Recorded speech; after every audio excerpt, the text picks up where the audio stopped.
Good morning everyone. तो आज हम स्टार्ट करेंगे कार्बन ग्रुप की मेडिसिन्स का। पिछली बार हमने कार्बन ग्रुप के कुछ कैरेक्टरिस्टिक फीचर्स देखे थे जो हमारे सारे कार्बन ग्रुप्स के कॉमन फीचर्स होते हैं। और आज हम कार्बोवेज करेंगे। फर्स्ट मेडिसिन इसकी कार्बोवेज, फिर पेट्रोलियम है, ग्रेफाइटिस है और भी कई सारी मेडिसिन हैं। तो फर्स्ट हमारी मेडिसिन है कार्बोवेज। कार्बोवेज हमारा किससे बनता है? चारकोल से। From the above understanding of the properties of charcoal, we get some prominent symptoms of carbons that lead us to think of carboveg। ठीक है, तो ट्रायोड, इसका ट्राइड बताया है इन्होंने कार्बोवेज का। और हम ये सर की बुक से पढ़ रहे हैं, डॉक्टर प्रफुल्ल विजयकर की बुक से, जेनेटिक मटेरिया मेडिका से। तो सबसे फर्स्ट कैरेक्टरिस्टिक बताया सर ने कार्बोवेज का, स्लो होता है। ठीक है, chronic disease after major illness, कोई भी इलनेस हुई थी और उसके बाद से वो प्रॉब्लम चली आ रही है काफ़ी टाइम से, है ना। स्टेसिस एंड ऑफेंसिवनेस, ये हमने कार्बन्स के उसमें सब में पढ़ा ही था कि सभी बहुत स्टेसिस और ऑफेंसिवनेस में होते हैं। स्टेसिस मतलब रुका हुआ है ना, तो ये हो गया। फिर है डिज़ायर फैनिंग और air in motion, fanning desire होती है इनमें। Timidity, anticipation, right sided, thirsty, liver and digestive remedy.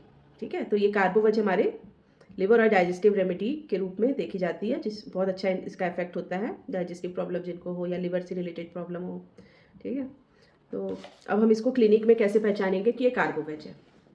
In the clinic when to think of carbo veg, तो इसमें बेसिकली कई बार क्या बोलते हैं ना लोग कि मेरे को निमोनिया हुआ था या मेरे को टाइफाइड हुआ था, उसके बाद से मैं ठीक नहीं हुआ तब से मेरे को ये प्रॉब्लम चली आ रही है। तो इसमें हम ले लेते हैं never well since a major illness, beginning of a slow prolonged और chronic disease after a major illness. ठीक है, कोई भी मेजर इलनेस हुई, बड़ी बीमारी हुई और उसके बाद से वो बीमारी उसकी धीरे धीरे धीरे धीरे चली आ रही है, क्रॉनिक फॉर्म में बन गई है और उसकी प्रोग्रेशन कैसी है, स्लो है। ठीक है, violent fire give rise to slow burning charcoal. ठीक है, पहले वायलेंट फायर मतलब जो मेजर इलनेस हुई थी उसको एज अ वायलेंट फायर हम लेंगे और उसके बाद वो स्लो बर्निंग चारकोल में कन्वर्ट हो गई, वो धीरे धीरे सुलग रही है वो आग ना। फिर इनमें स्टेसिस होती है, स्लोनेस होती है, स्लगिशनेस होती है। ठीक है, कोई भी काम करने में इनकी स्पीड बहुत स्लो होएगी, है ना।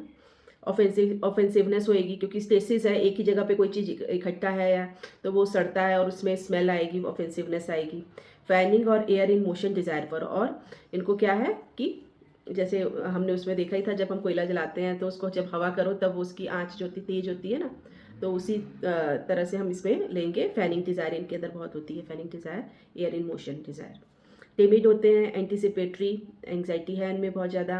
राइट साइडेड पीपल हैं। ठीक है, राइट साइडेड है मतलब कैसे होंगे, प्रैक्टिकल होंगे, एनालिटिकल होंगे, है ना, मनी माइंडेड होंगे। Major illness never well since, the carbo veg is ideally seen clearly in psychotic defence. ठीक है, साइकोटिक डिफेंस में होता है ये ज़्यादातर। The fatness, slowness, timidity and stasis are all psychotic defences at work at the genetic level in carbo veg. ठीक है, तो ये सारी चीज़ें जो है हमारी फैटनेस, स्लोनेस, टिमिडिटी, ये सारी साइकोटिक डिफेंस में काम करती है जेनेटिक लेवल ऑफ कार्बोवेज में। But this psychotic defence can only occur in an organism as a sequel if it has been previously expose to a strong psoric affection in the past. ठीक है, वही जैसे कोई major illness आई हो पहले, तो वो कैसी थी वो मेजर इलनेस, सोरिक अफेक्शन थी जो बहुत मतलब काफ़ी विगरस तरीके से वो बीमारी उसमें आई और उसका जो है वो एक छाप छूट गया और उसके बाद फिर वो साइकोटिक स्लोली वो बीमारी और जो है लिंगर करते हुए बढ़ती जा रही है। तो वही बताया उन्होंने, psychotic defence can only occur if an organism is a sequel if it has a previous expose to a strong psoric affection in the past. That is acute inflammation हो सकती है, एक्यूट अटैक ऑफ स्पाज्म हो सकता है, acute asthmatic attack हो सकता है, या फिर acute infection, intrauterine death of a foetus. ये सारी कंडीशंस हो सकती हैं जो सोरिक अफेक्शन हुई हो उसको पास्ट में। After the recovery of the patient from such a prolonged acute distress, the genetic code shift the defence to साइकोसिस। ठीक है, जब अगर उसको ऐसी कोई प्रॉब्लम आई, एक्यूट डिस्ट्रेस हुई, तो जेनेटिक कोड जो है उसका वो शिफ्ट हो जाता है डिफेंस मैकेनिज्म टू साइकोसिस में, to slow down the whole organism that has been expose to ravages of the acute illness thus resulting in साइकोसिस। ठीक है, तो एक्यूट इलनेस हुई, सोरिक डिफेंस ने एक तरह से वो कर दिया, सरेंडर कर दिया, है ना। फिर वो एक्यूट जो है वो एक्यूट इलनेस की वजह से जो आई थी प्रॉब्लम, वो फिर साइकोटिक डिफेंस में कन्वर्ट हो गई अपने आप को बचाने के लिए बॉडी क्या करती है, डिफेंस मैकेनिज्म वो लेती है। तो पहले सोरिक से नहीं काम चला तो फिर वो साइकोसिस में चली गई। द साइकोसिस here in carbo veg is hypopsychosis, ठीक है, साइकोसिस लेस वाली इसमें है सारी मैकेनिज्म। तो that is less synthesis of elastin, जिसकी वजह से क्या होगा, इलास्टिन की जो सिंथेसिस थी वो कम होने लग जाएगी। Less elastin synthesis result in laxness, slowness and less elasticity of muscles, tendons and blood vessels, ठीक है। जब इलास्टिन कम बनेगा तो उसकी वजह से क्या होगा, लैक्सनेस आएगी, स्लोनेस आएगी, मसल्स में लेस इलास्टिसिटी हो जाएगी, टेंडन्स में, ब्लड वेसल्स में, इनमें सभी में इलास्टिसिटी कम हो जाएगी। When elastin synthesis in the blood vessel and muscle of the heart becomes less, there is obvious slowness of the circulatory system, ठीक है, जिसकी वजह से क्या होगा, जो सर्कुलेटरी सिस्टम है वो भी स्लो हो जाएगा। This causes the second prominent symptom of carbo veg is stasis. जब वो स्लो हो गया तो वही स्टेसिस वाली कंडीशन आ गई, स्लोनेस की वजह से। स्टेसिस क्या होता है, स्टेसिस एक्सेसिव टायर्डनेस, स्टेसिस की वजह से क्या होगा, उसके अंदर बहुत टायर्डनेस रहने लगेगी, वीकनेस विद प्रोफ्यूज पर्सपायरेशन, ठीक है, और वही ऑक्सीजन लेवल कम हो जाएगा उसके अंदर, है ना, जब स्टेसिस हो गया, क्योंकि स्लो सर्कुलेशन हो रहा है, तो जितना हमारे हर एक सेल को ऑक्सीजन की ज़रूरत होती है उतना सर्कुलेशन फास्ट नहीं हो रहा, तो कम ऑक्सीजन मिलेगा, तो उसकी वजह से उसके अंदर टायर्डनेस रहेगी, वीकनेस रहेगी, प्रोफ्यूज पर्सपायरेशन होने लगेगा। The patient looks bloated all over with cold perspiration, cold skin with a bluish और greyish hue indicating lack of adequate blood circulation to distant part, ठीक है। ब्लड सर्कुलेशन जो है हर एक डिस्टेंट पार्ट पे नहीं पहुंच पा रहा, तो उसकी वजह से क्या क्या होएंगे, उसमें पसीना आएगा, उसको बहुत ज़्यादा ठंडा पसीना आएगा, ब्लोटेड लुक हो जाएगा उसका, ग्रेइश ब्लूइश लुक हो जाएगा, है ना। Such condition reflects a poor heart with lax muscle leading to congestive cardiac failure और involvement of lungs as in cor pulmonale, जैसे कॉर पल्मोनेल में होता है उसकी कंडीशन, वैसी कंडीशन आपको देखने को मिलेगी। और ये मतलब एक तरह से हार्ट और लेग्स मसल्स की जो है पुअर सर्कुलेशन की वजह से कार्डियक कंजेस्टिव कार्डियक फेलियर वाली कंडीशन आपको देखने को मिलेगी विद इन्वॉल्वमेंट ऑफ लंग्स।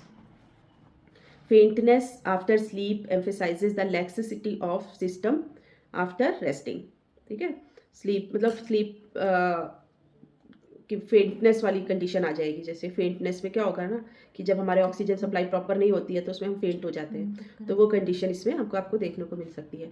तो कई बार जो हम देखते हैं ना, कई बीमारी कोई चल रही होती है किसी को, और ये एक स्टेज आती है कि जब उनको लगता है कि मेरे को सांस नहीं आ रही, मेरे को जैसे लग रहा है मैं मर जाऊंगा, ऐसी कंडीशन आपको देखने को मिलती है ना, तो हम उसको हवा करते हैं, ऐसे ऐसे हवा करते हैं, तेज तेज से हवा करते हैं। जैसे किसी को कोई बेहोश हो जाता है, बेहोशी वाली कंडीशन में जाता है, तो हम उसको क्या ऑक्सीजन चाहिए होती है ज़्यादा, तो वो स्टेज जो होती है ना, उस समय उसकी जो कंडीशन होती है आपने देखा होगा, ठंडा पसीना आ जाएगा उसको, पूरा पसीने से तरबतर हो जाता है वो इंसान, और उसको सांस नहीं आती, वो कंडीशन होती है कार्बोवेज की। और ये बहुत जगह आपको स्टेजेस ये देखने को मिलते हैं, ठीक है। तो अगर आपको ये चीज़ें देखने को मिल रही है, सिम्टम्स देख रहे हैं, तो वहाँ पे कार्बोवेज एक वरदान की तरह काम करता है एकदम, है ना। फिर है स्टेसिस, ये तो हमारा था स्टेसिस इन द उसमें हार्ट के रीजन में अगर हो जाए तो। स्टेसिस इन रेस्पिरेटरी सिस्टम में क्या होगा, कॉजेज एयर और फैन डिजायर, ठीक है, वहाँ पे भी स्टेसिस अगर आ गई रेस्पिरेटरी सिस्टम में तो एयर और फैन डिजायर होएगा।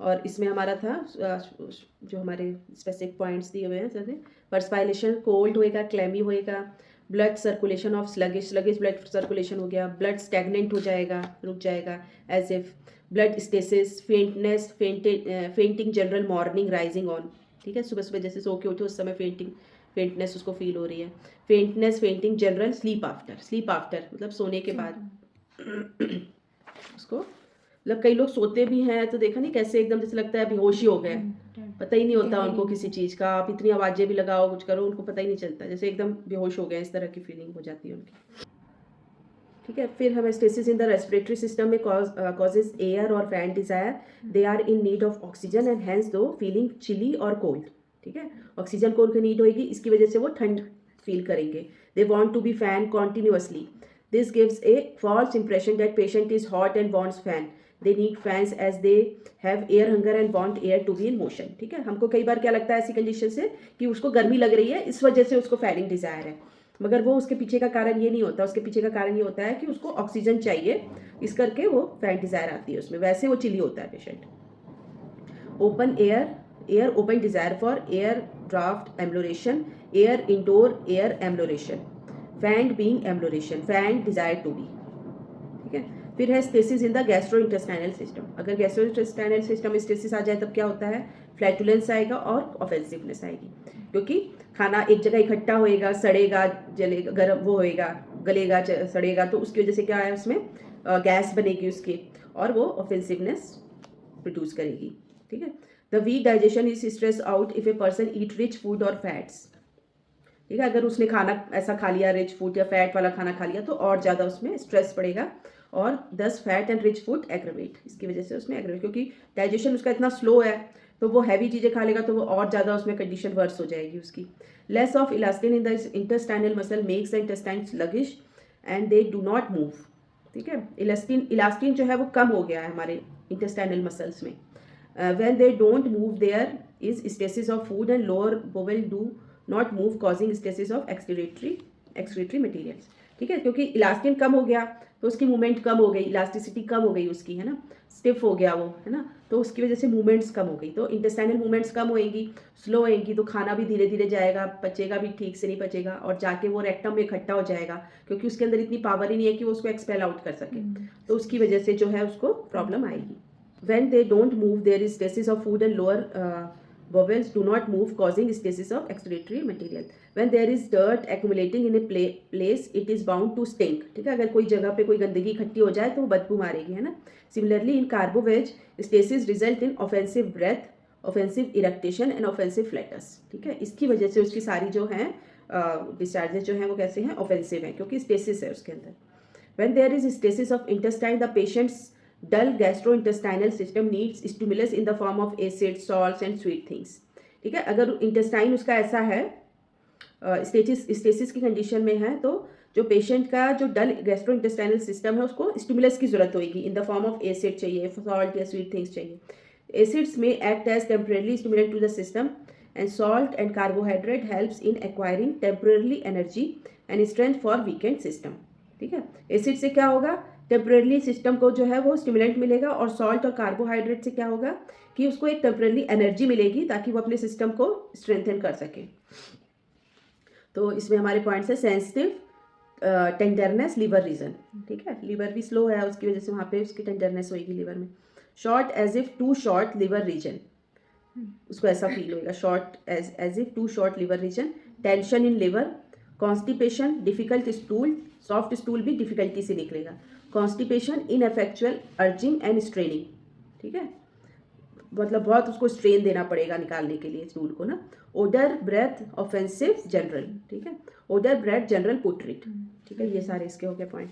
फिर ब्लड वेसल्स में क्या होगा, blood vessels affection of blood vessels कैसे हो जाएंगे, उसकी लैक्सनेस आ जाएगी, क्योंकि इलास्टिसिटी कम है उसमें। Laxness of the vascular musculature as mentioned before give rise to congestive cardiac failure. Congestive cardiac failure की कंडीशन आएगी, and looseness of the walls of the blood vessel, blood vessels की वॉल्स इलास्टिसिटी कम होने की वजह से blood vessels की wall कैसी हो जाएंगी, उसकी लूज हो जाएंगी, और उसकी वजह से क्या होगा, the veins and not the arteries are affected by the lack of elastin, giving rise to large blue haemorrhoids with offensive odour. जो वेन्स होएंगी वो कैसी हो जाएंगी, इलास्टिन की कमी की वजह से कैसी हो जाएंगी, लार्ज ब्लू हेमरॉइड्स बन जाएंगे, और उसमें कैसे ऑफेंसिव ऑर्डर आएगा, ठीक है। वेरिकोज वेन्स बन जाएंगी। हेमरॉइड्स मतलब जैसे हमारे पाइल्स में होता है ना हमारे, वो। Blood vessels complain of blood stasis, blood stagnant as if blood circulation of sluggish. एक तो फर्स्ट हो गया हमारा, हेमरॉइड्स बन जाएंगे, वेरिकोज वेन हो जाएगी। If a patient has come with complain of hemorrhoids और varicose vein after he suffered from jaundice few years back, it give us a lead that he could be a carbo-veg, ठीक है। उसको मतलब काफ़ी सालों पहले जॉन्डिस हुआ था, और उसके बाद धीरे धीरे उसकी बॉडी में वो इलास्टिसिटी कम हो गई, इलास्टिन कम बनने लग गया, और उसकी वजह से उसके हेमरॉइड्स या वेरिकोज वेन बन गए। तो वहाँ पे आप सोच सकते हो कि उसको वो कार्बो-वेज हो सकता है। Blood vessel specially the smaller once rupture and hence cause passive bleeding. जो ब्लड वेसल्स होंगे वो क्या करेंगे, जो छोटी छोटी जो होती हैं ब्लड वेसल्स, वो क्या होंगी, रप्चर होना शुरू हो जाएंगी, और उसकी वजह से धीरे धीरे रिसना शुरू हो जाएगा ब्लड, पैसिव ब्लीडिंग हो जाएगी। The difference between phosphorus and carbo veg is that phosphorus bleeding is bright red, profuse, gushy, active bleeding, and carbo veg is slow passive bleeding. ये डिफरेंस है। फॉस्फोरस की जो ब्लीडिंग होती है वो कैसे होती है, फ्रेश ब्लड की होती है, इसलिए वो ब्राइट रेड होता है, प्रोफ्यूज होएगा और एकदम से एक्टिव ब्लीडिंग है। एक्टिव ब्लीडिंग में क्या होता है, जिसमें वो एनर्जी लेके ब्लीड कर रहा है। और कार्बोवेज में कैसा है, स्लो है, पैसिव है, धीरे धीरे धीरे धीरे वो रिस रहा है बस, है ना। तो इसका कलर भी डिफरेंट होएगा कार्बोवेज की ब्लीडिंग का। The bleeding tendency are also controlled by the genetics and will relate to the type of blood vessel that are fragile.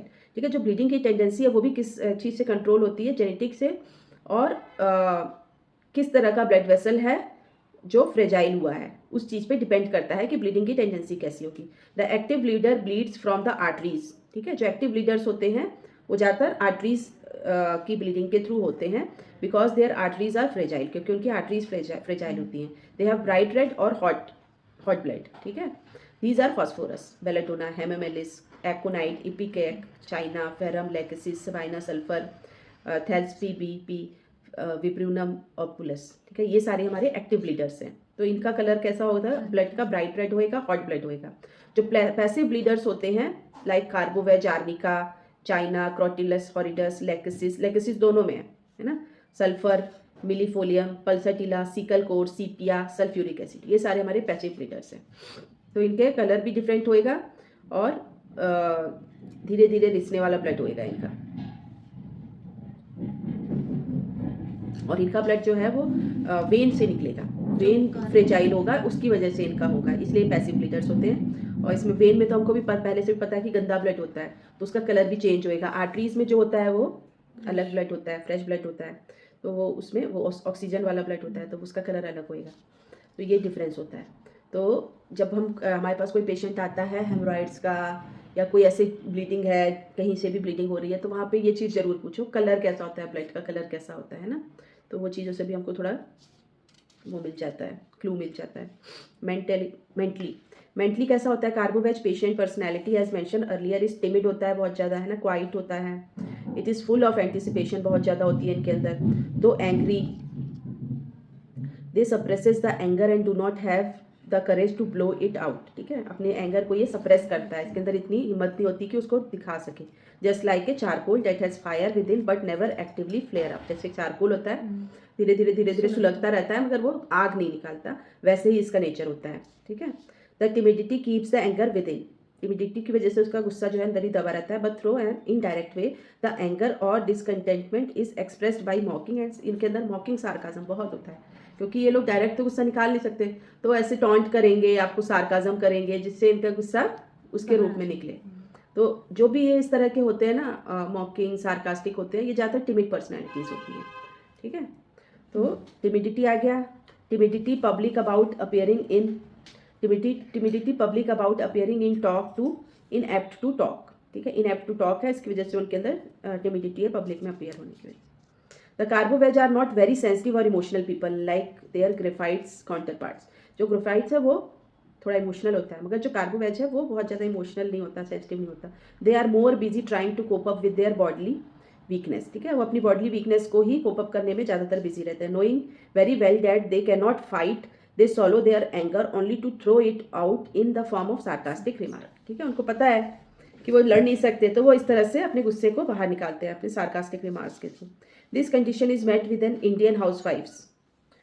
A timid, quiet, not so meek girl get married into a male dominated family. ठीक है, ज़्यादातर जो ladies होती हैं timid हैं वो हैं, और शादी हो गई उनकी मेल डोमिनेटेड फैमिली में। The husband and the father in law और even the mother in law dictate terms and all her desire and ambition are suppressed like in staphysagria. जैसे स्टेफिसिकेरिया में भी होता है ना, अपने सारे वो सप्रेस कर लेती है, बट स्टेफिसिकेरिया इज सेंसिटिव, वो बोलती नहीं है ना। स्टेफिसिकेरिया भी अंदर दबाती रहती है, बोलेगी नहीं, और जब बोलेगी तो एकदम ब्लास्ट होएगा उसका। और नेट्रोम्यूर का क्या होता है, वो भी दबाती रहेगी, सप्रेशन है, उसमें भी सप्रेशन है। नेट्रोम्यूर बोलती है, स्टेफ जो है एक टाइम पे आके फटती है, वल्केनो होता है ना जैसे, वैसा होता है स्टेफ। नेट्रोम्यूर में नहीं होता। नेट्रोम्यूर में भी होता है मगर वैसा नहीं होता, इसमें तो वो सिर्फ गुस्सा उसका निकलता है स्टेफ का। जब इसका गुस्सा निकलेगा तो बहुत बुरा निकलेगा स्टेफ का, इसके अंदर गुस्सा बहुत होता है स्टेफ में, मगर आपको देखेगा नहीं। और पेशेंस वही मतलब वही हो गया कंपैशन, पेशेंस होता है वो। पेशेंस अलग चीज़ हो गई, पेशेंस में गुस्सा नहीं आएगा, पेशेंस अलग चीज़ हो गई। इसमें सप्रेस्ड एंगर है, एंगर को सप्रेस उसके फेस से दिखेगा मगर ऐसे नहीं वो निकालेगी नहीं उसको। होती है भी टिमिडी है स्टैफ भी, उसको ये होता है स्टैफ को कि लोग मेरे बारे में क्या सोचेंगे अगर मैं बोलूँगी तो, उसको इस चीज़ का होता है, इसलिए वो नहीं बोलती है। Sensitive to opinions of other, उसको ये रहता है कि लोग मेरे बारे में क्या सोचते हैं, इस चीज़ का वही ना, क्या सबसे बड़ा रोग क्या कहेंगे लोग वाला उसके अंदर बहुत और होता है। नेट्रम्यूर में नेट्रम्यूर तो देखो वो इतनी सेंसिटिव होती है ना, तो वो अपनी चारों तरफ एक वॉल बना लेती है अपने आप को सेव करने के लिए, साइकोसिस लेके आती है वो अपने अंदर, क्योंकि उसको पता है कि मैं बहुत सेंसिटिव हूँ, मेरे को कोई कुछ, इसलिए वो लोगों से बहुत ज़्यादा घुलती मिलती नहीं है ज़्यादा। उसको पता होता है अगर मैं अटैच हो गई तो मैं बहुत इमोशनल हूँ, फिर मेरे से वो चीज़ नहीं हैंडल कर पाऊंगी मैं, तो वो अपने आप को ऐसा बना के रखती है कि मैं किसी के साथ ज़्यादा अटैच ही ना हूँ, कोई मेरे ज़्यादा पास आए ही ना कोई, इसलिए उसको कंसोलेशन नहीं चाहिए।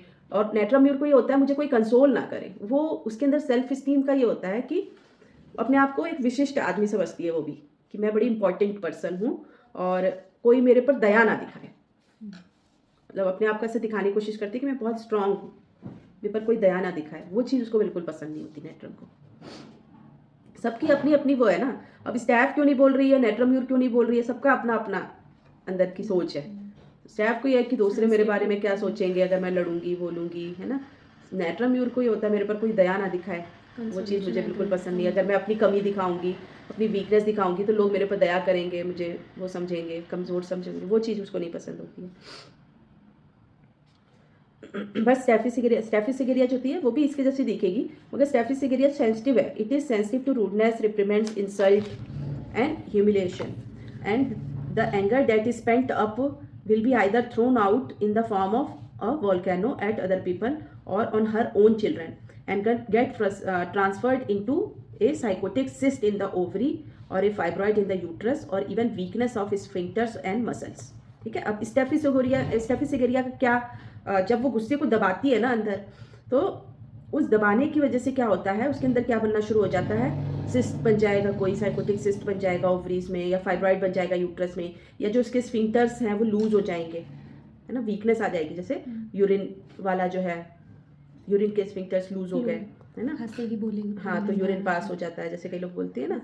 और स्टमक का भी ले सकते हैं, कोई भी स्फिंक्टर्स जो है उनकी वीकनेस आ जाएगी और मसल्स में वीकनेस आ जाएगी, ये सारे उसके आउटकम्स देखने को मिलेंगे आप स्टैफ में अगर देखोगे। और उसका जो गुस्सा है वो एक टाइम पे आके वॉल्केनो की तरह फूटेगा अपने लोगों के ऊपर, अपने बच्चों के ऊपर, है ना, ऐसे होता है स्टैफ का।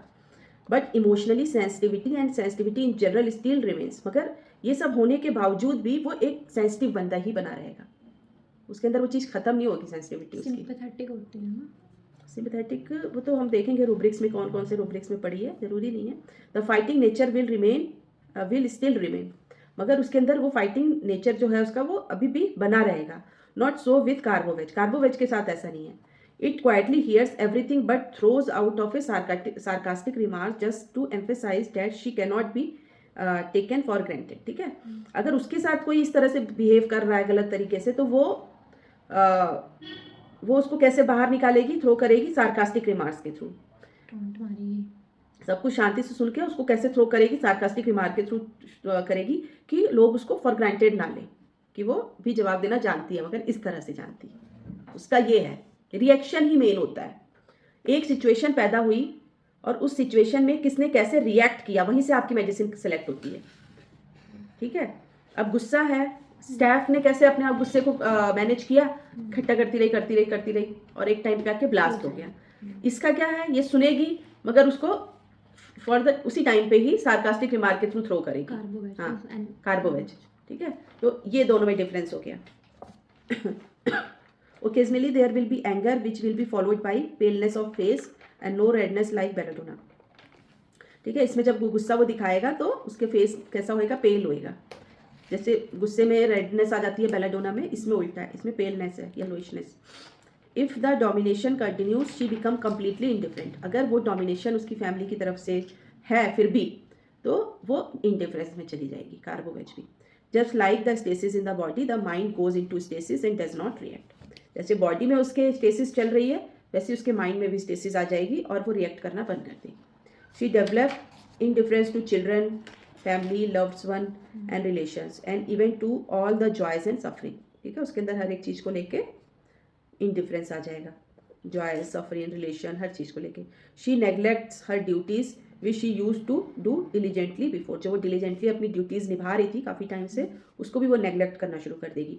She become indifferent to music that she use to love before, वो चीज़ें जिससे उसको म्यूजिक अच्छा लगता था वो भी उसको नहीं अच्छा लगेगा। She become sleepy lazy obviously due to lack of oxygen in the system, ठीक है, सिस्टम में ऑक्सीजन की कमी है, इसकी वजह से वो हमेशा स्लीपी और लेजी फील करने लगेगी। The situation both body and mind wise is that of I want to do something but my weakness makes me helpless, ठीक है। अब उसको ऐसी फीलिंग आने लगे कि मैं करना तो चाहती हूँ मगर मेरी बॉडी मुझे अलाउ नहीं करती इस चीज़ को करने के लिए। And from this emerges the unfortunate feeling, और उसकी वजह से उसको एक अनफॉर्चुनेट फीलिंग है कि मेरी ही किस्मत खराब है ना। The unfortunate feeling is due to weakness and the indifference also is due to prostration and weakness, ठीक है। इन सब चीज़ों की वजह से उसके अंदर ये अनफॉर्चुनेट फीलिंग आने लगेगी। अब देखो कितने अच्छे से चीज़ समझाई हुई है ना कि कार्बोवेज कैसे रिएक्ट करेगा और क्यों ऐसा होता है उसके अंदर, इंडिफरेंस भी आ रहा है तो क्यों आ रहा है उसके अंदर, है ना। हर एक चीज़ को डिस्क्राइब किया हुआ है मेडिसिन की, कि ये सिर्फ सिम्टम नहीं बताया सर ने इसमें कि इसके अंदर इंडिफरेंस है या इसके अंदर सार्काज़म है, क्यों है वो भी बताया है, उसके पीछे का कारण क्या है। हर एक मेडिसिन के जो रूब्रिक्स हैं, जो सिम्टम्स हैं, उसके हर एक सिम्टम और रूब्रिक के पीछे कुछ ना कुछ कारण है, उसकी पैथोलॉजी, उसकी फिजियोग्नोमी क्या है, वो सारी चीज़ें मिलके वो सिम्टम्स और रूब्रिक्स बनाते हैं, है ना। Remedy comparison and differentiation. Differentiation between prominent remedies to indifference. On the other chili remedies that could be possibly come close to this indifference are CPA. सबसे पहले CPA आ गई इंडिफरेंस की वजह से। एक बार दोबारा ये वाला समरी मतलब ऐसे शॉर्ट, जैसे हमारा जैसे स्टैफ में हमने देखा, स्टैफ में क्या करेगी वो, गुस्से को दबाती रहेगी और एक टाइम पे आके फटेगी और वो अपने बच्चों पे सभी पे निकालेगी, मगर फिर भी वो सेंसिटिव बनी रहेगी, उसमें इंडिफरेंस नहीं आ रहा, ठीक है ना।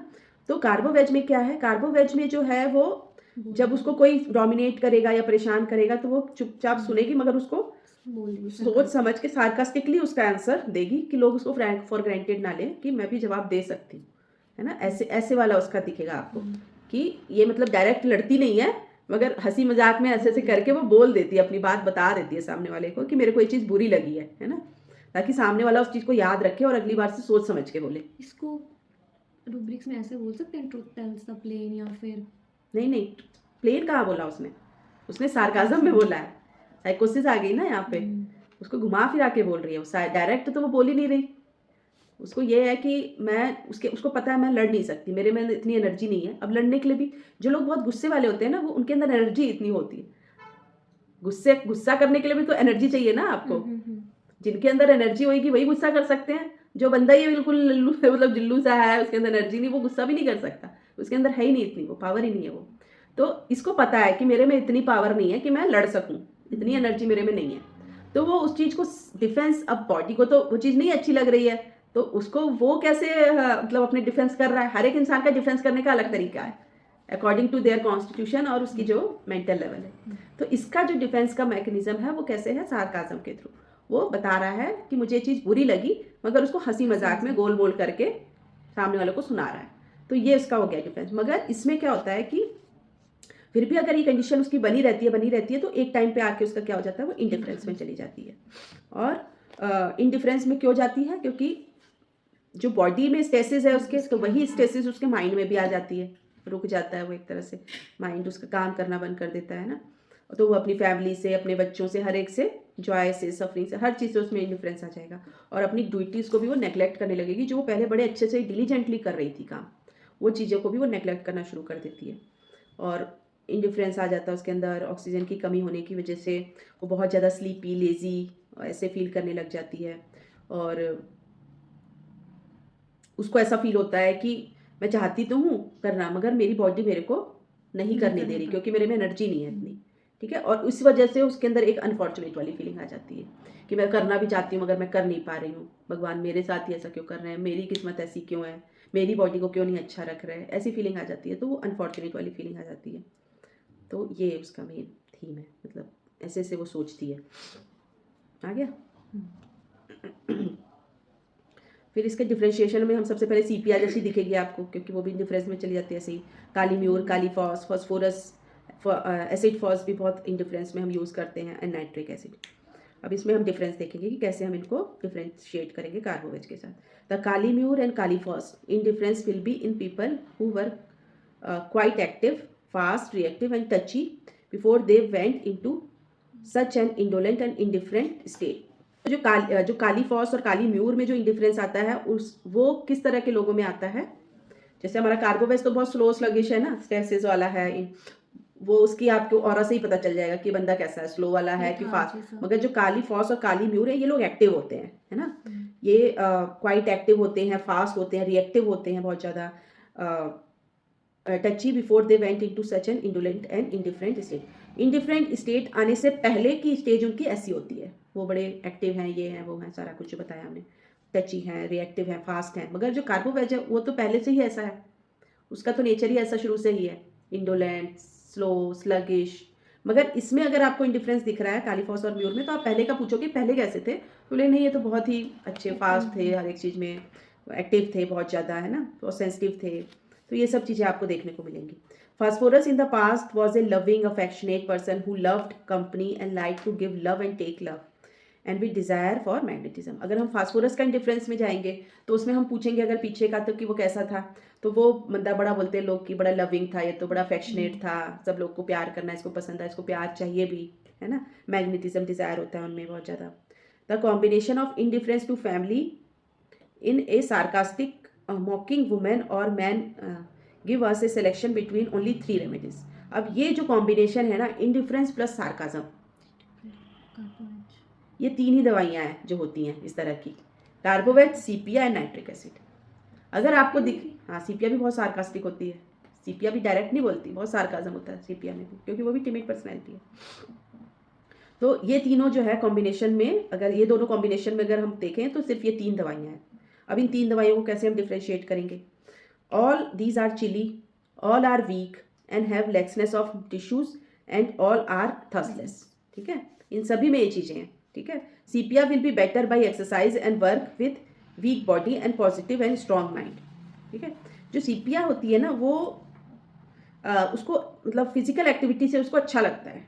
क्यों अच्छा लगता है, क्योंकि उसकी जो बॉडी होती है वो तो वीक होती है, मगर उसका जो माइंड होता है वो बड़ा पॉजिटिव होता है और स्ट्रॉन्ग होता है, स्ट्रॉन्ग पॉजिटिव माइंड होता है उसका, तो वो उस चीज़ को ओवरकम कर लेती है, अपनी वीक बॉडी को भी अपने स्ट्रॉन्ग पॉजिटिव माइंड के ऊपर ओवरकम करके उसको ये चीज़ अच्छी लगती है कि वो कुछ फिजिकल एक्टिविटी करे। तो Carbo veg can not bear any exertion and is worse by exercise.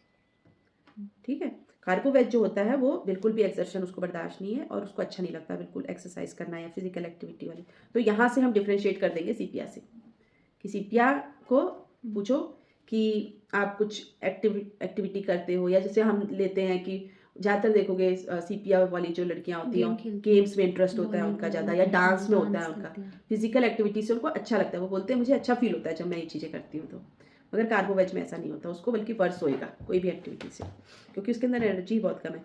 सीपिया में एक चीज़ ये होती है कि माइंड स्ट्रांग होता है, पॉजिटिव स्ट्रांग माइंड होता है। Carbo veg will B verse by exercise and work with extreme weakness and stasis of the mind and body. ठीक है, वो एक्सरसाइज से उसको एग्रवेशन है। जबकि नाइट्रिक एसिड में क्या होता है, nitric acid will be better by moving और travelling with a definite element of unforgivable grudge, anger and hatred for those who are responsible for her condition। तो नाइट्रिक एसिड का तो हमको पता ही है कि वो बहुत हेट्रेड फीलिंग होती है उसके अंदर। ठीक है, तो इसके अंदर भी क्या होता है, इसको भी बेटर बाय मूविंग और ट्रेवलिंग है नाइट्रिक एसिड, इसको भी मूव करना और ट्रेवल करना पसंद है, जैसा कि कार्बोवेज को नहीं है। और इसके साथ साथ आपको नाइट्रिक एसिड में क्या मिलेगा, वही अनफॉरगिवेबल ग्रज होएंगे, उसमें एंगर होएगा, हेट्रेड बहुत होएगा जिसने उसके साथ गलत किया होगा। ठीक है, तो ये चीज़ आपको देखने को मिलेगी। ये डिफ्रेंशिएशन हो गई सीपिया और उसके साथ नाइट्रिक एसिड के साथ। तो हमको अगर इनडिफरेंस मिल रहा है और उसके साथ साथ उसमें वो मिल रहा है, सार्काज्म मिल रहा है, तो आप इन 3 दवाइयों के बारे में ज़रूर सोचें। कई बार पेशेंट आके हमको ऐसे बोल देते हैं, नहीं आराम हो रहा, डॉक्टर साहब कभी ठीक भी किया आपने ऐसे कोई केस, ये सार्काज्म हो गया ना, है ना, आपको क्या लगता है कि आप ठीक कर पाओगे ये, है ना। इस तरह से सार्काज्म मतलब इनडायरेक्ट वे में आपको ऐसे वो सुना देंगे कि आपको बुरा तो लग जाएगा मगर आप कुछ बोल नहीं पाओगे, क्योंकि वो लड़ने के लहजे से नहीं बोल रहा। कोई इंसान डायरेक्ट बोल दे डॉक्टर साहब आप ठीक तो कर नहीं पा रहे मुझे, तो हम भी उसको उल्टा बोलेंगे, है ना। अगर वो इस तरह से गोल घुमा के बोलेगा डॉक्टर साहब कभी आपने किया पिया ऐसा कोई केस ठीक किया है, मेरा तो ठीक नहीं हो पा रहा है, मतलब इस तरह से बोलेगा वो, इनडायरेक्ट में सार्काज्म करके बोलेगा। तो आपको वो चीज़ चुभेगी मगर आप उसको रिएक्ट नहीं कर पाओगे उस चीज़ को, तो वो अपने डिफेंस में बोल रहा है उस हिसाब से कि कोई मेरे पर चढ़े ना है ना। तो वो इसलिए क्योंकि उसको पता है कि अगर कोई चढ़ेगा तो मैं उसको हैंडल नहीं कर पाऊंगा, मेरे में इतनी एनर्जी नहीं, तो वो उसी हिसाब से बोलता है ताकि सामने वाला उस चीज़ को वो ना कर पाए। तो अगर कोई बोल दे कि अरे आप ऐसे कैसे बोल रहे हो, तो बोला डॉक्टर मैं तो मजाक कर रहा था, ऐसे बोल देगा वो, है ना। तो वो इस लहजे में बोलेगा आपको सार्काज्म में। सिचुएशन, अब जैसे जो कॉमेडी वाले होते हैं ना, कॉमेडियंस होते हैं, उनका देखो वो ज़्यादातर सार्कास्टिक होते हैं। वो लोग आपकी मतलब धो डालेंगे, ऐसी तैसी फेर देते हैं हंस हंस के, और आप उसको कुछ बोल भी नहीं सकते, आपको भी उनके साथ हंसना पड़ेगा चाहे आपकी बेइज्जती कर रहे हैं वो, है। तो वो उनका तरीका होता है ना। तो वो वही होती है, इनके अंदर भी ये चीज़ होती है। Between prominent remedies who feel unfortunate. अब एक अनफॉर्चुनेट वाली इसके अंदर फीलिंग बहुत होती है, तो कुछ और दवाइयाँ हैं जो इसके साथ आती हैं अनफॉर्चुनेट फीलिंग के साथ, तो उसमें हम देख लेंगे डिफ्रेंशिएशन, जिसमें सब चिली में है medicine china, sepia, staph, graphites, carbo veg, chelidonium and tabacum. ये सारी अनफॉर्चुनेट फीलिंग वाली मेडिसिन है, चिली भी है साथ में। और हॉट में हमारे लाइकोपोडियम है, हॉट पेशेंट अगर लें तो lyco. Feeling unfortunate means either been unlucky और इल फेटेड, ठीक है। ऐसे लोग जो अपने आप को अनलकी फील करते हैं, दिस इज सैड स्टेट और a state of disappointment. One gets disappointed if something they want does not happen और something they wish they did not get, ठीक है। जो लोग जो चीज़ चाहते थे वो चीज़ उनको नहीं मिल पाई, और जो विश कर रहे थे वो चीज़ उनको नहीं मिल पाई। Every remedy has something that they need और desire that is peculiar to that constitution और ग्रुप ऑफ कॉन्स्टिट्यूशन। हर एक रेमेडी की अपनी एक होती है, डिज़ायर होती है, नीड होती है, ठीक है। और जो एक पर्टिकुलर कॉन्स्टिट्यूशन को या ग्रुप ऑफ कॉन्स्टिट्यूशन को दिखाती है। तो सबसे फर्स्ट मेडिसिन आ गई हमारी लाइकोपोडियम। लाइकोपोडियम को क्या होता है, लाइकोपोडियम की नीड क्या होती है? मैनिपुलेटिव होता है ना, लाइक हाँ, क्यों होता है मैनिपुलेटिव? उसको ये होता है कि उसकी नीड क्या है, बेसिक नीड उसकी लाइको की पावर, हाँ उसको पावर चाहिए। लाइकोपोडियम की सारे जो रूब्रिक्स या सिम्टम्स आएंगे ना, वो सब चीज़ पावर को लेने के लिए ही वो ऐसा बनता है, मैनिपुलेटिव या डिसीटफुल जो भी है लाइको, वो पावर चाहिए उसको। Lycopodium needs power in hand, it feels unfortunate if he thinks that he has lost power. अगर उसके हाथ से पावर चली गई तो वो अपने आप को अनफॉर्चुनेट फील करेगा।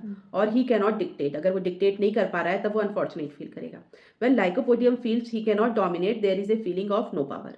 अगर वो डोमिनेट नहीं कर पा रहा है तो वो अपने आप के अंदर पावर खत्म समझता है। This happens specially in old people, old age in people who once upon a time dominated the family और an organization and now they are out of power and control, ठीक है। ज़्यादातर जो ओल्ड एज लोग होते हैं, जो अपने यंग जब थे वो तो बहुत ज़्यादा डोमिनेटिंग थे, है ना, बहुत कंट्रोल में रखते थे सबको, और वो चीज़ ओल्ड एज में आके वो चीज़ ख़त्म हो जाती है, तो वो वहाँ पे फील करते हैं कि मेरी पावर चली गई। This makes them feel unfortunate. अब उनकी पावर गई है तब वो अनफॉर्चुनेट फील कर रहे हैं, वो होता है लाइकोपोडियम, ठीक है। They are thirsty and thirstless and hot and thirstless होता है। फिर है second medicine china. What china lacks in is physical as well as mental strength, ठीक है। चाइना में क्या होता है, फिजिकल और मेंटल स्ट्रेंथ की कमी होती है, और it badly needs strength and courage, और उसकी वजह से उसको बहुत ज़्यादा स्ट्रेंथ और करेज की जरूरत होती है। The unfortunate feeling here arises due to not being able to do anything due to physical weakness in the syphilitic stage and mental weakness in psoric as well as sycotic stage of difference. तो इसके अंदर unfortunate feeling कब आती है, ये arise होती है due to not being able to do anything due to physical weakness, ठीक है। फिजिकल वीकनेस की वजह से जब वो कोई काम नहीं कर पाता है तो उसके अंदर अनफॉर्चुनेट फीलिंग आती है। वो ये होता है उसका सिफिलिटिक स्टेज में, जब वो पूरी वीकनेस वाली स्टेज में चला जाता है। और मेंटल वीकनेस उसको शुरू से ही रहती है सोरिक और साइकोटिक स्टेज में, ठीक है।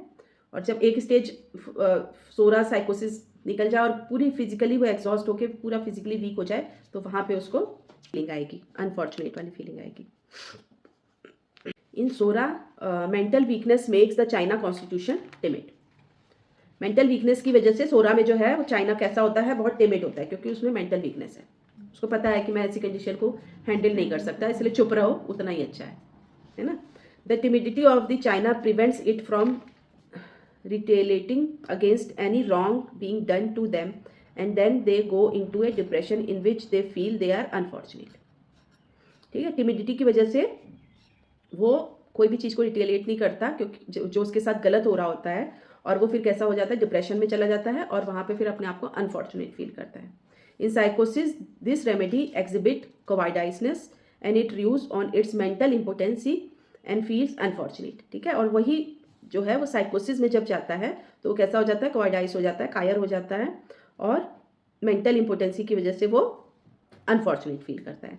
और फिर जाके सिफिलिस में क्या होता है, सिफिलिस और the tendency to destruction in liver, blood vessel etcetera is the commonest और uppermost defence that this remedy और कॉन्स्टिट्यूशन अडेप्ट।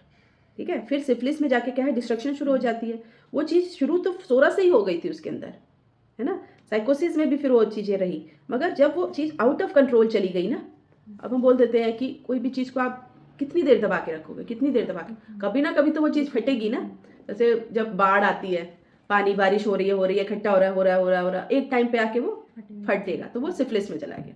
तो वो सोरा साइकोसिस में तो वो चीज़ बीज तो पड़ा ही हुआ था, टिमिड होने की वजह से, मेंटल वीकनेस होने की वजह से वो कुछ बोल नहीं पाता था, मगर चीज़ें उसको बुरी लगती थी, होती थी उसके साथ, मगर वो बोलता नहीं था। सेकेंड स्टेज में साइकोसिस में आके वो फिर और डरपोक और कायर बन जाता है।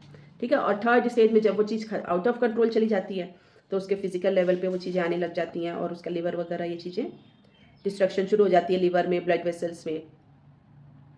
Here weakness specially physical makes the patient feel, अब वहाँ पर, अब जब फिजिकल लेवल पे वो चीज़, जब तो मेंटल पे थी वो तो कंट्रोल हो रहा था, मगर वो फिजिकल लेवल पे आ गई, लिवर उसका खराब होने लग गया, ब्लड वेसल्स में प्रॉब्लम, तो फिर वो फिजिकल वीकनेस आती है, और उसकी वजह से वो अपने आप को अनफॉर्चुनेट फील करता है। चाइना लेटर वही, फिर उसमें हैमरेजेस वगैरह, ब्लड वेसल्स वीक, हैमरेज शुरू हो गया, है ना, लैक ऑफ वाइटल फ्लूइड होने लग जाता है इसमें, तो उसकी वजह से वीकनेस आती है चाइना में। Later, as the destruction increases and he needs help from others, this remedy gets conscience pangs. Because this remedy has genetically weak liver, it suffers from liver affection and has a lot of perspiration along with weakness. All this is found even in carbo-veg. Marked oversensitivity and irritability from noise.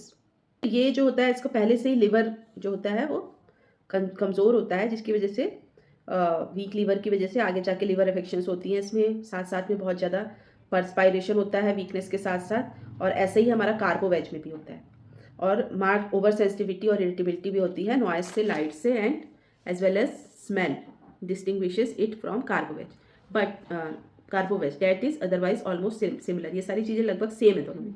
China has desire for fruits that Carbo veg does not.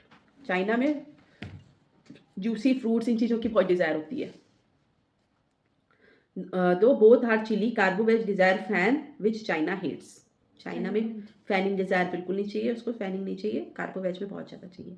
और एक difference ये हो गया कि जो China, अगर आपको confusion हो रही है तो आप डायरेक्ट क्वेश्चनिंग करके पूछ सकते हो, ये रूल आउट पॉइंट हो जाते हैं ये, कि अगर उसको फ्रूट्स वगैरह की डिज़ायर है तो चाइना दे दो, अगर नहीं है तो कार्बोवेज दो, अगर फैनिंग डिज़ायर है तो कार्बोवेज दो, अगर नहीं है तो चाइना दो। ठीक है, they are chilly and thirsty, दोनों चिली थर्स्टी हैं, दोनों में सेंसिटिविटी टू वो लाइट एंड नॉइज़ है, और दोनों में परस्पायरेशन बहुत ज़्यादा है, वीकनेस बहुत ज़्यादा है, बस ये दो डिफरेंस है दोनों में। ठीक है, सीपिया, अब सीपिया से हम देखेंगे, डिफ्रेंशिएट करेंगे।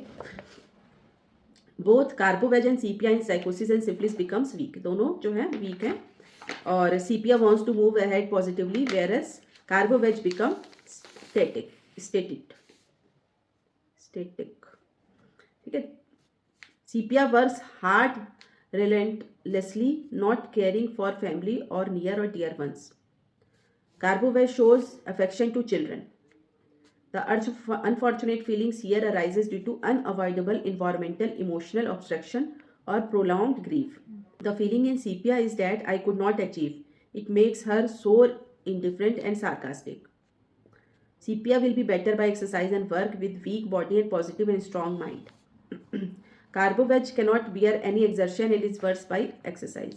In psychosis, the defense is reducing the elastin in the muscle in both the remedies. In Carboveg, the circulatory system and the cardiac muscles become lax. In sepia, laxness in the ligaments that holds the uterus resulting in prolapse of uterus. ठीक है, अब दोनों की देखो sphere of action different हो गया,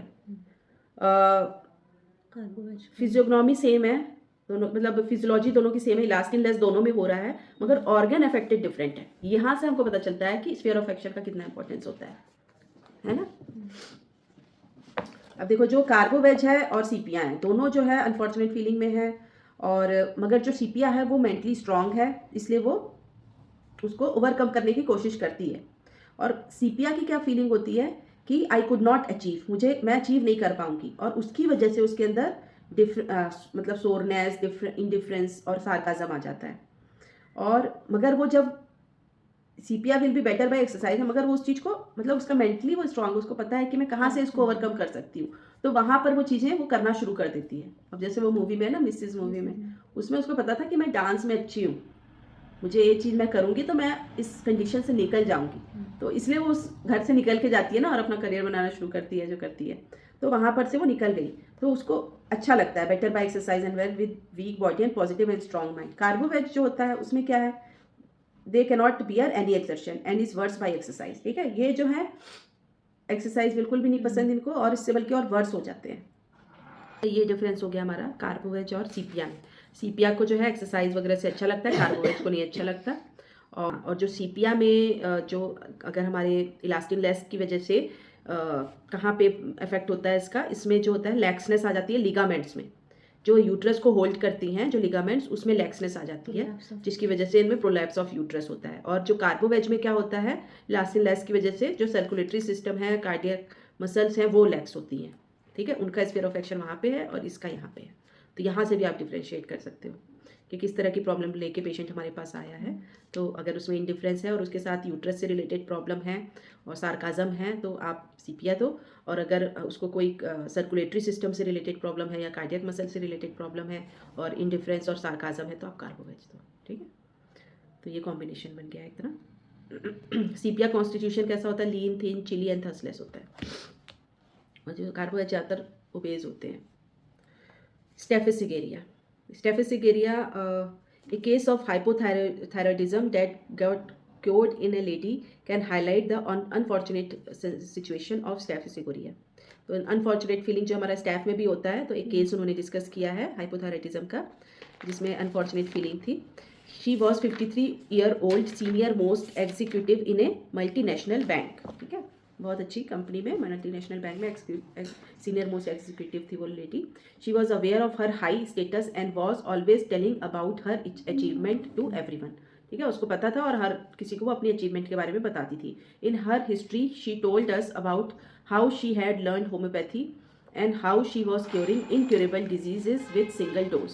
ठीक है, होम्योपैथिक फिजिशियन होएगी वो, तो वो बता रही थी हिस्ट्री में अपने कि कैसे वो होम्योपैथी उसने सीखा और इनक्योरेबल केसेस जो है सिंगल डोज से ठीक किए। I have earned lot of respect from my staff because I cured A case of tumour in the breast and saved lakhs of rupees for my peon by avoiding an operation. ठीक है, तो उसने ऐसे कोई case cure किया होगा, but she said though I am respected so much in my office, I find that my husband has no value for me. She scolded me rudely in front of any relatives that I should work first in the kitchen and then think myself as a doctor. ठीक है, मतलब वो ये बता रही थी कि सब तो मेरी इतनी रिस्पेक्ट करते हैं मगर मेरे हस्बैंड नहीं करते, वो मतलब रिलेटिव्स के सामने भी मेरे से रूडली बात करते हैं। That I should work first in the, मतलब उसको पहले अपने किचन का वो करना चाहिए, देन उसके बाद उस चीज़ के बारे में सोचना चाहिए, डॉक्टर एज अ डॉक्टर उसको सेकेंड प्रायोरिटी देनी चाहिए। Similarly my mother and father in law do not care for me, I do feel bad, I am hurt, but I can not say anything because he has very bad temper. ठीक है, वो कुछ बोल नहीं पाती थी उनसे, उसको लगता था बहुत बैड टेम्पर के हैं वो लोग। I feel I am unfortunate not to get a family who understand me and encourage me. ठीक है, इसलिए वो अनफॉर्चुनेट फील करती थी। Here there is a desire for dignified status which she has not got in spite of being successful. ठीक है, तो उसको इस चीज़ की डिज़ायर थी कि उसको एक डिग्निफाइड स्टेटस मिले अपने घर की तरफ से भी, जबकि वो इतनी सक्सेसफुल थी उसके बावजूद भी उसको चीज़ नहीं मिल पा रही थी। They are bosses in their field and achieve dignity in office but suffer at home specially because their husband are dominating. ठीक है, they feel they have learned so much, studied so much and achieved so much. They will tell everyone what they have done to create a good opinion for themselves. ठीक है, उसको यही है ना कि लोगों की नज़रों में मेरी एक अच्छी इमेज बन के रहे, एक अच्छी ओपिनियन बन के रहे। तो वो ये सारी बता रही थी चीज़ें, मैं इतना हार्ड वर्क करती हूँ, इतना पढ़ती हूँ, इतने अच्छे रिजल्ट्स हैं मेरे, सब कुछ में अच्छा है, ताकि लोग मेरे बारे में अच्छा सोचें। They are chilly and thirstless, sensitive to rudeness and care for dignity. ठीक है, डिग्निटी को लेके बहुत ज़्यादा केयरफुल होते हैं। तो ये होता है स्टैफ का अनफॉर्चुनेट फीलिंग। फिर है graphites. Graphites the remedy sad, melancholic, fat, chilly and thirsty. Sadness इनमें होती है बहुत ज़्यादा ग्रेफाइट्स में। Comparison given in chapter of graphites. फिर अभी हम आगे ग्रेफाइट्स पढ़ेंगे तो उसमें सारा कुछ हमको क्लियर हो जाएगा। ये होता है हम बोल देते हैं ना ग्रेफाइट्स को left sided Calcarea. Left side में कैलकेरिया जैसा ही होगा मगर इमोशनल होगा, तो वहाँ पे आप ग्रेफाइट्स के बारे में सोच सकते हैं। तो ग्रेफाइट्स थोड़ा इमोशनल सेंसिटिव होता है। फिर carbo veg, the unfortunate sensation arises out of weakness. Weakness की वजह से होता है कार्बोवेज में अनफॉर्चुनेट फीलिंग, लाइक चाइना, जैसे चाइना में था। Specially cardiovascular and gastric weakness होती है इनमें। It has affection for the liver, extreme perspiration and desire salts. ठीक है, it is chilly but wants low fat. तो कार्बोवेज क्यों होता है अनफॉर्चुनेट फीलिंग? क्योंकि उसके अंदर वीकनेस होती है, कार्डियोवेस्कुलर और गैस्ट्रिक वीकनेस होती है, लिवर का अफेक्शन होता है, पर्सपायरेशन बहुत ज़्यादा होता है, सॉल्ट की डिज़ायर होती है, चिली होता है और वांट्स स्लो फैट। फिर है chelidonium. Chelidonium it is conscientious. Chilly है, कंसेंशियस होता है। कंसेंशियस मतलब जिसको सही और गलत के बारे में पता हो, नॉलेज हो उसकी। चिली होता है affection for liver which desire for warm drinks. ठीक है, तो चेलिडोनियम भी हमारे लिवर में बहुत अच्छा यूज़ की जाती है, जॉन्डिस वगैरह में बहुत ज़्यादा यूज़ होती है चेलिडोनियम। तो इसमें भी वार्म ड्रिंक की डिज़ायर होती है लिवर अफेक्शन के साथ, जैसे लाइकोपोडियम में होती है ना वार्म ड्रिंक की डिज़ायर, मगर ये बहुत कंसेंशियस होते हैं। Tabacum, the unfortunate sensation is because of instability and imbalance of the whole system, that is suddenly perspiration and suddenly goes cold। ठीक है, तो जो टबैकम होता है ना इसमें उसकी जो है होल सिस्टम जो होता है वो कैसा होता है, इम्बैलेंस, इनस्टेबल होता है। उसकी वजह से उसके अंदर अनफॉर्चुनेट सेंसेशन होती है, जैसे कि सडनली उसको एकदम से पसीना आया, सडनली एकदम से उसको ठंड लगने लग गई, मतलब इम्बैलेंस्ड होता है। तो वहाँ उसकी वजह से इसको अनफॉर्चुनेट फीलिंग आती है। लास्ट में हम देख लेते हैं कार्बोवेज को रूल आउट कैसे कर सकते हैं। रूल आउट पॉइंट्स क्या है इसके। If patient is fast, active and has sudden और वायलेंट सिम्टम, तो कार्बोवेज नहीं हो सकता। स्लो होता है। अगर एक्टिव है, फास्ट है और कोई सिम्टम सडन वायलेंट आ रहा है तो वहाँ पे हम कार्बोवेज को नहीं देंगे, कभी नहीं देंगे। ये इसका रूल आउट पॉइंट है। The headache of Carbo veg will be dull, aching and never throbbing headache. ठीक है, कभी भी इसका थ्रॉबिंग हेडेक नहीं होएगा, डल हल्का हल्का बना रहने वाला हेडेक रहेगा। Red discolouration of face after anger और any excitement, rule out carbo veg. नहीं हो सकता। हाँ, हमेशा इसका पेन, क्योंकि सर्कुलेशन स्लो है। No history of liver problems और gastric problems, rule out carbo veg. अगर कोई हिस्ट्री नहीं है लिवर या गैस्ट्रिक तो कार्बोवेज नहीं हो सकता।